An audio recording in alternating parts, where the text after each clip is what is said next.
Ya, terus terang aja, awal itu dari Bang Ken melihat berita-berita kan, bahwa Dempo Adina Dempo ini serius apa tidak? Wah itu di WA. Ini Dino nih apa kabar? Apa ceritanya? Ah kan gitu bahasa buku lu Iya. meetingnya apa ceritanya? Nah semenjak itu dia kata dia serius bang. Kapan abang balik ke Bengkulu aku udah ketemu. Nggak ngomong-ngomong. Ah, tapi itu perjalanan kan. Tapi aku berpikir dulu. Nah ini serius ini anak muda ini. Jadi ya kalau serius itu ya banyak lah Bang Ken ini kok anak muda berani, kok anak muda punya visioner. Udah jalan aja seperti itu. Ini Bengkulu ini eh, lain ini tahun ini periode pilkada ini ada anak muda yang punya semangat, energik dan visioner. Nah, begitu saja. Dan perjalanan-perjalanan ya Bang Ken memang di DPD kan sudah 2 periode. Dan tentunya gini kan memang ada keinginan, kalau dulu memang belum ada keinginan untuk maju ke gubernur dan wakil gubernur. Sebenarnya waktu periode yang lalu itu Pak Ridwan Mukti sudah mengajak gitu, tapi Bang Ken masih belum punya pandangan untuk ke Bengkulu, provinsi Bengkulu, tapi masih ingin ke independen, ke DPD gitu. Perjalanan-perjalanan seperti ini dan tentunya terakhir juga ada komunikasi. Bung Dempo juga minta Bang Ken. Nah ini Bang Ken juga pertama itu nggak percaya nih diminta kan gitu. Dan masa dia berani minta kalau Bang Ken senior kan begini. Waktu begini, udah ada apa ini? Jadi perjalanan batin ini. Ya, setiap ini kita merenungkan ini. Nah, ini maka Bang Ken melihat yang pertama tentang Bengkulu. Bengkulu butuh pemimpin yang agresif, spirit dan visioner. Dan itu dan untuk kemajuan itu dalam sejarah pasti dilakukan oleh anak muda. Jadi Bang Ken juga menyadari itu. Nah, apakah Depo ini panggilan? Panggilan alam, panggilan situasi dan momen. Renungan juga itu. Nah, sehingga perjalanan itu, dan ini serius. Nah, berapa kali pertanyaan itu, serius apa enggak? Jadi serius ini. Dan ini apakah ada juga apakah ini cemeh nih? Itu ya menurunkan ini kita kan. Tapi saya kayak ini biasanya pasti berpikir itu cari yang baik ya, berpikir yang positif lah. Jadi orang ini serius ini. Jadi Bang Ken banyaklah analogi ini. Bang Ken analogikan seperti kalau anak udah merengek-rengek kan, kayak orang tuanya, ya ambo lah dapat pendamping, ambo ndak berumah tangga, itu tidak bisa kita kecekkan bahwa kamu punya apa. Pasti kita pikir anak ini sudah punya planning ke depan. Nah, apa ini? Nah, akhirnya ya komunikasi. Maka saya berpikir ini momen dan ini mungkin kesempatan Bang Ken juga untuk tentunya meneruskan perjuangan di era demokrasi ini, pilkada, ya tentunya memotivasi seperti itu. Jadi ada suatu perjalanan yang penuh evaluasi dan itu diputuskan dengan pertimbangan anak muda diberi kesempatan.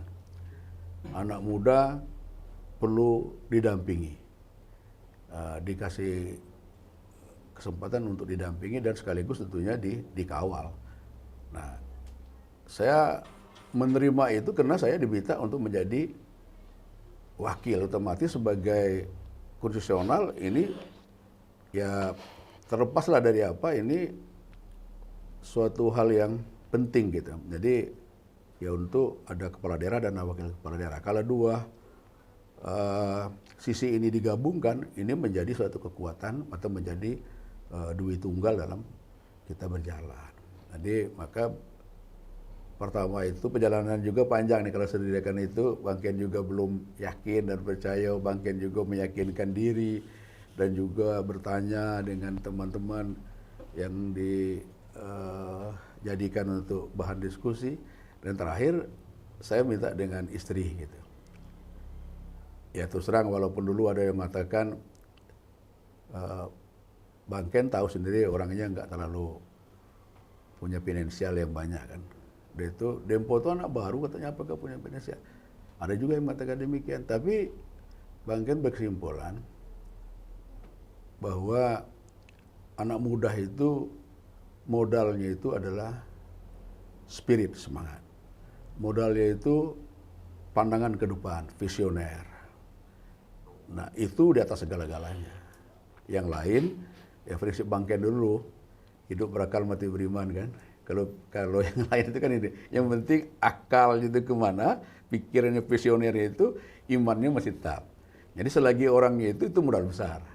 Jadi Bang Ken dari dulu memang tidak terlalu itu menjadi hal yang utama tentang finansial, tapi yang menjadi prioritas pertama itu ada enggak orang ini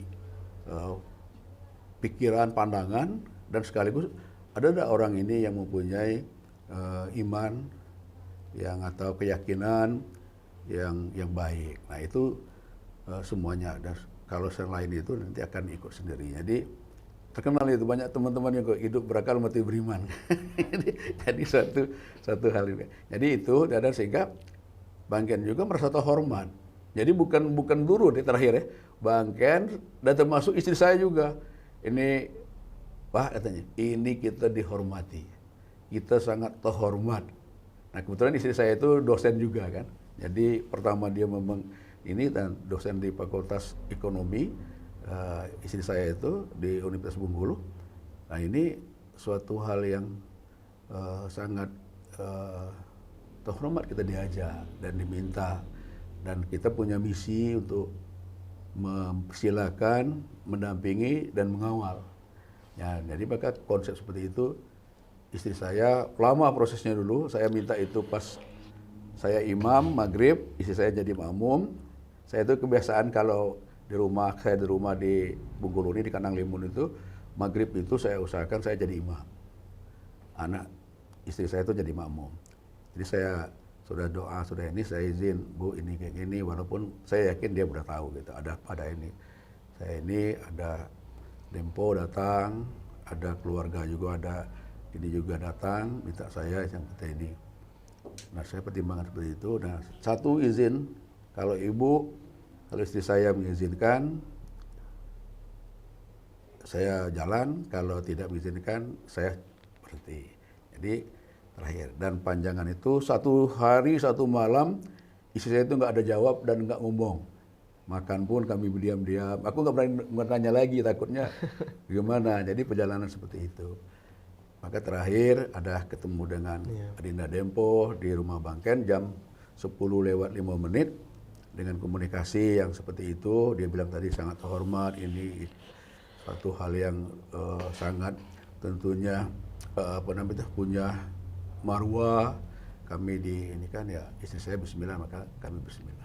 Itu tentunya latar belakang dan perjalanan. Ya sekali lagi kami mohon doa restu kepada masyarakat. Kami punya niat ya untuknya menjadi bagian dan sekaligus ya bersama-sama kita berkoalisi masyarakat.